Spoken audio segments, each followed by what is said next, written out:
ఉన్నటువంటి నేపథ్యం లోపల ఇప్పుడు నిన్న ఏదైతే ఇటు చనిపోయిన తర్వాత పిటకు పెట్టేటువంటి కార్యక్రమం ఉంటది. ఆ కార్యక్రమం కోసము ఇల్లంతకుంట మండలంలోని సీతంపేటకు వెళ్ళినటువంటి చంద్రశేఖర్ అక్కడ చాలా మనోవేదనకు గురైనటువంటి పరిస్థితి. ఎందుకంటే చాలా కాలంగా కూడా ఇద్దరు అన్యోన్యంగా దంపతులు ఉంటారు. వారిద్దరికి గుర్తుగా ఇద్దరు పిల్లలు ఉన్నటువంటి నేపథ్యం లోపల వీరంతా కూడా ఇటు చాలా సంతోషంగా జీవిస్తున్నటువంటి నేపథ్యం లోపల ఇటు చంద్రశేఖర్ భార్య ఇంట్లో ఇటు గన్నేరు పప్పు సంబంధించినటువంటి తిని ఆత్మహత్య చేసుకోవడంతో అయితే ఇప్పుడు చంద్రశేఖరు చాలా 2 రోజుల నుంచి కూడా చాలా మనోవేదనకు గురైనటువంటి పరిస్థితి. ఈ నేపథ్యం లోపల అక్కడ అంత్యక్రియలకు వెళ్ళినటువంటి నేపథ్యం లోపల చంద్రశేఖర్ పైన ఎవరైతే దివ్య యొక్క బంధువులు కూడా ఇటు చంద్రశేఖర్ కారణంగానే దివ్య మరణించింది అని చెప్పి అక్కడ ఆ రోజు వెంబడించడం కూడా జరిగింది. ఈ నేపథ్యం లోపల పోలీసులు రక్షణగా ఉండి చంద్రశేఖర్ ను రక్షించారు. ఇప్పుడు చంద్రశేఖర్ నిన్న రాత్రి సమయం లోపల అక్కడికి వెళ్ళడం జరిగింది. అక్కడ పిట్టకు పెట్టేటువంటి కార్యక్రమం లోపల పాల్గొనడం కూడా జరిగింది. అయితే తర్వాత ఇటు 5 రోజుల తర్వాత ఇప్పుడు చంద్రశేఖరు అయితే ఇంట్లో ఉరివేసుకొని ఆత్మహత్య చేసుకోవడం నిజంగా ఇటు పోలీస్ వర్గాలతో పాటుగా కలకలం సృష్టించిందని చెప్పుకోవచ్చు. ముఖ్యంగా పిట్టకు పెట్టేటువంటి కార్యక్రమానికి వెళ్ళి వచ్చిన తర్వాత డ్రెస్ మార్చుకుంటానని చెప్పి అక్కడ ఉన్న ఇంట్లోకి వెళ్ళిన తర్వాత ఇంట్లోకి వెళ్ళి లోపలికి వెళ్ళి బెడం పెట్టుకొని తర్వాత చాలాసేపటి వరకు కూడా రాకపోవడంతో అయితే ఇటు అనుమానం వచ్చినటువంటి వారందరూ కూడా అక్కడికి వెళ్ళి చూసేటువంటి సమయం లోపల అప్పటికే చంద్రశేఖర్ ఉరివేసుకొని ఉండడంతో ఉటావుటిన ఇటు జమ్మికుంట హాస్పిటల్ కూడా తరలించడం జరిగినది. ఆ నేపథ్యం లోపల అప్పటికే ఇటు చంద్రశేఖర్ కూడా తమ ప్రాణాలు కోల్పోయాడని చెప్పి తెలవడంతో అయితే ఇప్పుడు ఇటు 4-5 రోజుల వ్యవధి లోపలనే ఇటు మొదట భార్య ఇప్పుడు భర్త ఇద్దరు కూడా ఆత్మహత్యలు చేసుకోవడం చనిపోవడం అయితే నిజంగా పోలీస్ వర్గాల లోపల ఇటు కలకలం సృష్టించిందని చెప్పుకోవచ్చు. ఏదేమైనప్పటికీ భార్య దివ్య ఇటు చాలా సంతోషంగా ఉన్నటువంటి జంట ఒక్కసారిగా ఈ విధంగా భార్య చనిపోవడంతో అయితే ఆ మనోవేదనకు మనస్తాపానికి గురైన చంద్రశేఖరు అక్కడికి వెళ్ళి ఆ కార్యక్రమంలో పాల్గొని ఆత్మహత్య చేసుకున్నట్టుగా అయితే తెలుస్తున్నది. ముఖ్యంగా ఇటు 5 రోజుల వ్యవధి లోపలనే భార్య భర్త ఇద్దరు చనిపోవడం అయితే నిజంగా చాలా బాధాకరం అని చెప్పుకోవచ్చు మనం.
కరీంనగర్ 2 టౌన్ ఎస్ఐ ఇటు ఆత్మహత్య చేసుకోవడము అయితే నిజంగా పోలీసు వర్గాల లోపల ఇటు చాలా నిజంగా కలకలం సృష్టించిందని చెప్పుకోవచ్చు. 5 రోజుల క్రితం భార్య చనిపోవడం, ఇప్పుడు ఎస్ఐ చనిపోవడంతో అయితే ఇటు నిజంగా అందరూ పోలీసు వర్గాలంతా కూడా షాక్ గురైనటువంటి పరిస్థితి కనబడుతుంది. ముఖ్యంగా ఇటు 5 రోజుల క్రితము ఇటు ఏదైతే కన్మర్ లోపల పనిచేస్తున్నటువంటి ఎస్ఐ చంద్రశేఖర్ భార్య దివ్య కడుపు నొప్పి భరించలేక గన్నేరు పప్పు తిని ఇంట్లోనే ఉరివేసుకొని ఆత్మహత్య చేసుకున్నటువంటి నేపథ్యం లోపల ఇటు అప్పటి నుంచి కూడా చంద్రశేఖర్ చాలా మనోవేదనకు మనస్తాపానికి గురైనటువంటి పరిస్థితి. ముఖ్యంగా ఈ అక్కడికి వెళ్ళి అంత్యక్రియ లోపల పాల్గొనేటువంటి సందర్భం లోపల అక్కడ ఏదైతే దివ్యకు సంబంధించినటువంటి బంధువులు దివ్య ఆత్మహత్యకు చంద్రశేఖరే కారణం అని చెప్పి ఆ రోజు అక్కడ వెంబడించడము, అక్కడి నుంచి తప్పించుకొని ఒక ఇంట్లో పోలీసులు అందరూ కూడా బంధించడం, ఇవన్నీ చేసినటువంటి నేపథ్యం లోపల ఇప్పుడు చంద్రశేఖర్ ఇటు 5 రోజుల తర్వాత భార్య పిట్టకు పెట్టేటువంటి కార్యక్రమానికి వెళ్ళిన తర్వాత అక్కడ ఇటు చాలా మనోవేదనకు గురైనటువంటి పరిస్థితి. ఎందుకంటే చాలా రోజుల నుంచి కూడా ఇటు చంద్రశేఖర్ వాళ్ళ భార్య దివ్య, 2 పిల్లలు అందరూ కూడా కలిసి చాలా కలిసిమెలిసిగా ఉంటూ ఉంటారు, కలివిడిగా ఉంటూ ఉంటారు. ఈ నేపథ్యం లోపల ఒక్కసారిగా దివ్య ఆత్మహత్య చేసుకోవడం అయితే చంద్రశేఖర్ గత 4-5 రోజుల నుంచి కూడా జీర్ణించుకోలేని పరిస్థితి అయితే కనబడుతుంది. ఎందుకంటే అప్పటి వరకు కూడా తమతో పాటుగా చాలా అన్యోన్యంగా ఉన్నటువంటి పరిస్థితి. పోలీసు లోపల ఎక్కడ ఫంక్షన్ అయినా కానీ వాళ్ళందరూ కూడా కలిసి వెళ్ళేవారు. ఈ నేపథ్యం లోపల ఇటు దివ్య మరణించడంతో ఆ అపవాదు తనపైకి రావడం, ఎందుకంటే అప్పటి వరకు కూడా చాలా హాయిగా ఉల్లాసంగా ప్రశాంతంగా ఉన్నటువంటి ఆ జంట ఒక్కసారిగా దివ్య మరణించడం, ఎందుకంటే ఆ ఇంట్లో ఆ గన్నేరు పప్పు సంబంధించినటువంటి గ్రైండర్ లోపల మిక్స్ చేసి తాగి ఆత్మహత్య చేసుకున్నటువంటి విషయంతో ఇటు చంద్రశేఖర్ అయితే అప్పంచెల్లి కూడా చాలా మనోవేదనకు గురవుతున్నటువంటి పరిస్థితి. కానీ ఎక్కడ కూడా ఇక్కడ అటు అంత్యక్రియలు జరిగేటువంటి సమయం లోపల అక్కడికి వెళ్ళినటువంటి సందర్భం లోపల దివ్య మరణానికి చంద్రశేఖర్ కారణం అని చెప్పి అక్కడ ఉన్నటువంటి కొంతమంది బంధువులు కూడా ఇక్కడ చంద్రశేఖర్ ను అనుమానించడం కూడా జరిగింది. ఈ నేపథ్యం లోపలనే ఇప్పుడు చంద్రశేఖర్ చాలా మనోవేదనకు గురైనటువంటి పరిస్థితి అయితే కనబడుతుంది. భార్య మృతి చెందిన తర్వాత నిన్న అక్కడికి వెళ్ళేటువంటి సమయం లోపల ఆ కార్యక్రమం లోపల పాల్గొని అక్కడే సీతంపేట, ఇల్లంతకుంట మండలం సీతంపేట గ్రామం లోపల డ్రెస్ మార్చుకుంటానని చెప్పి అక్కడ సీతంపేటలో ఉన్నటువంటి ఇంటికి వెళ్ళి లోపలికి వెళ్ళిన తర్వాత చాలా సేపటి వరకు కూడా బయటకు రాకపోవడంతో ఇప్పుడు చంద్రశేఖర్ అక్కడ ఎందుకు బయటకు రావడం లేదు అని చెప్పి అక్కడ ఉన్నటువంటి వారు లోపలికి తలుపు పగలగొట్టి లోపలికి వెళ్ళి చూడగా అక్కడ అయితే ఉరివేసుకొని ఆత్మహత్య చేసుకోవడంతో అయితే పోలీసు వర్గాల లోపల నిజంగా కలకలం సృష్టించిందని చెప్పుకోవచ్చు. ఎందుకంటే చాలా రోజుల నుంచి కూడా వీళ్ళిద్దరూ చాలా సంతోషంగా ఉన్నారు. చంద్రశేఖర్ దివ్య కలిసిమెలిసి ఆ పోలీస్ ఫంక్షన్ లోపల పాల్గొనేటువంటి వారు.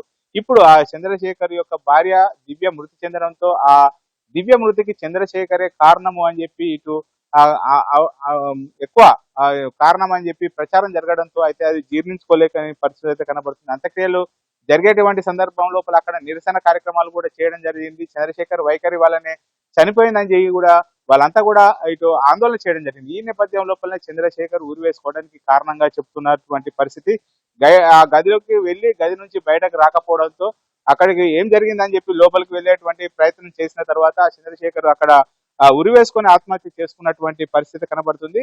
అక్కడ వెంటనే అతన్ని ఉటావుటిన జగిత్యాల మన జమ్మికుంట ఆసుపత్రికి తరలించినా గానీ అప్పటికే చనిపోయినట్టుగా అయితే నిర్ధారించినటువంటి పరిస్థితి. ఏదేమైనా కానీ 5 రోజుల వ్యవధి లోపల ఇటు పోలీసు కుటుంబం లోపల ఉన్నటువంటి ఎస్ఐ అతని భార్య ఇద్దరు కూడా ఆత్మహత్య చేసుకోవడం నిజంగా పోలీసు శాఖ వర్గాల లోపల అయితే కలకలం సృష్టించని చెప్పుకోవచ్చు. 5 రోజుల వ్యవధి లోపల ఇద్దరు చనిపోవడం అయితే ఇటు చాలా దిగ్భ్రాంతికి గురి చేసేటువంటి విషయంగా చెప్పుకోవచ్చు. ప్రస్తుతం చంద్రశేఖర్ అక్కడ జమ్మికుంట లోపల ఉన్నటువంటి ఒక ప్రైవేట్ ఆసుపత్రి లోపల డెడ్ బాడీ ఉన్నటువంటి నేపథ్యం లోపల అతని యొక్క అంత్యక్రియలకు కూడా ఇటు ఏర్పాట్లు చేస్తున్నటువంటి పరిస్థితి కనబడుతుంది.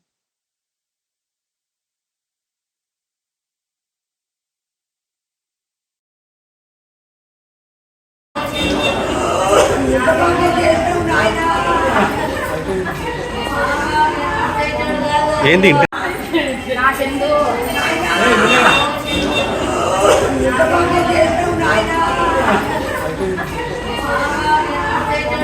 ఏంది